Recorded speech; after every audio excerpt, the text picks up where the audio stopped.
कब हटेगा तबादलों पर से प्रतिबंध।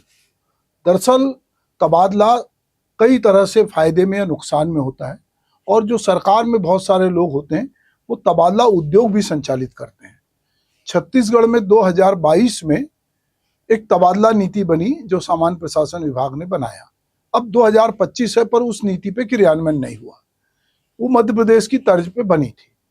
अब कर्मचारी संगठन ये मांग कर रहे हैं कि आप तबादला नीति के अनुरूप जो है तबादले पे छूट दें और तबादला करें। सरकार को जब जिसका तबादला करना होता है सरकार उसका तबादला करती है, पर एक जनरल तबादले जब इसमें छूट होती है तो हर विभाग अपने तबादले के प्रस्ताव बनाता है और अलग अलग स्तर पे जो है तबादले के प्रस्ताव जाते हैं, जिसमें प्रभारी मंत्री या विभागीय मंत्री जो है उसका अनुमोदन करते हैं। गस्टेड ऑफिसर के तबादले के लिए सरकार तक फाइल जाती है। तो ये तबादले होते हैं, सरकार जब चाहती है वो करते रहती है, पर एक छूट के तहत बड़े पैमाने पे तबादले होते हैं और ये उद्योग में भी कन्वर्ट होता है। बहुत सारे लोग ठेका लेते हैं और तबादले करते हैं। अब यहाँ पर छत्तीसगढ़ अधिकारी कर्मचारी फेडरेशन ये मांग कर रहा है शासन से ज्ञापन देकर कि साहब आपने तबादले पर जो सरकारी कर्मचारी और अधिकारियों के जो राहत दिलाने के उद्देश्य से कर्मचारी अधिकारी फेडरेशन ने कहा है कि आपने जो स्थानांतरण पे प्रतिबंध लगा रखा है तबादले पर, उसको उसमें छूट दीजिए। तो फेडरेशन के संयोजक कमल वर्मा ने जो है वो मुख्य सचिव और मुख्यमंत्री को पत्र लिखकर नवीन स्थानांतरण नीति लागू करने की भी मांग की है।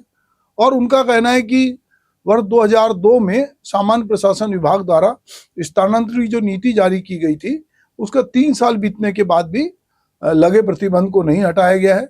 इससे प्रदेश के लाखों शासकीय कर्मचारी जो है वो मानसिक पारिवारिक दबाव से परेशान है, क्योंकि बहुत सारी नीति में जो है पति पत्नी एक साथ रहे ये भी है, उनके एक ही स्थान पर पदस्थापना की व्यवस्था थी। अभी वर्तमान में कोई स्पष्ट निर्देश नहीं है। तो बहुत जगह वो लोग जो है अलग अलग रहते हैं और उनके पारिवारिक जीवन में असंतुलन उत्पन्न होता है।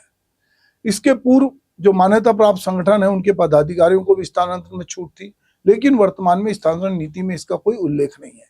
मध्य प्रदेश की नीति में यह व्यवस्था आज भी लागू है, जिसे छत्तीसगढ़ में भी शामिल किया जाना चाहिए। जो दिव्यांग हैं, कैंसर हैं, हार्ट सर्जरी वाले हैं, किडनी है, ट्रांसप्लांट, ऐसे गंभीर रोग से पीड़ित कर्मचारियों के स्थानांतरण में भी प्राथमिकता दी जाने की बात की जा रही है ताकि वो बेहतर इलाज कर सके। तो सरकार ने जो तबादला नीति बनाई है पर अभी तबादलों में छूट नहीं है, क्योंकि हमेशा 30 अप्रैल तक रिजल्ट आ जाते थे पहले। तो मई और जून के मौसम को तबादले का मौसम ये माना जाता था कि इस समय यदि किसी कर्मचारी का तबादला होगा तो अपने बच्चों का नई जगह पे जाके एडमिशन करा सकेगा, क्योंकि स्कूल फिर चालू हो जाते हैं जुलाई से। तो अब ये फेडरेशन की मांग है कि वो स्थानांतरण से प्रतिबंध हटाने की मांग की है उन्होंने। कर्मचारी बहुत उम्मीद लगा के बैठे कि अब होगा हमारा तबादला, अब हम निकलेंगे।